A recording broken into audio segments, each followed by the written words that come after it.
Good morning. This is a three-part series called There's Nothing and Everything Domestic at Work. So part one, when home bleeds into work. Work was my anchor, and it provided a sense of normalcy for me, for my kids, and it provided an income for sure. That normal place where people would laugh, they would work, you'd have communications and not worry about what was happening at home or the abuse that you were going to go back to. I absolutely was tight-lipped about my home life at work. There was no way I was going to bring that into the workplace because I was terrified that if anyone found out and understood what was happening there at work, happening at home that was there at work, that the possibility of danger bringing that back into the workplace was very real. So I didn't say anything. I've learned through the years, especially working with other victims, that they share that same place where at work you show up, you're ready, and you just go about the day, and no one knows the hell that you live through at home.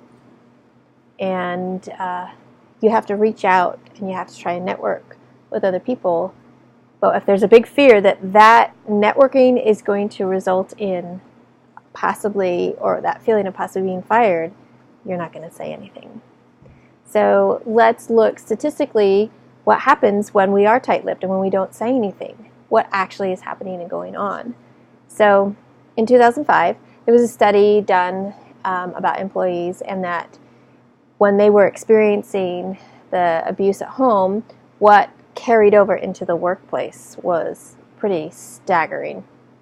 So 98% had difficulty concentrating in on their work. 96% reported that the domestic abuse affected their ability to perform certain job duties. 87% received harassing phone calls at work or texts, and 60% actually lost their job due to the domestic abuse because of days lost at work, days trying to get a restraining order, all of these types of things. They said that their ability to work was definitely affected and impacted, and the distraction that everything at home was now bleeding into their work. So sometimes at home, we can't always keep it at bay, and it does bleed over into our work situation. So there are some of the quick facts. And you can read more about this in the blog that I'm going to post right here. And I want you to understand that the things that happen at home impact what happens at work.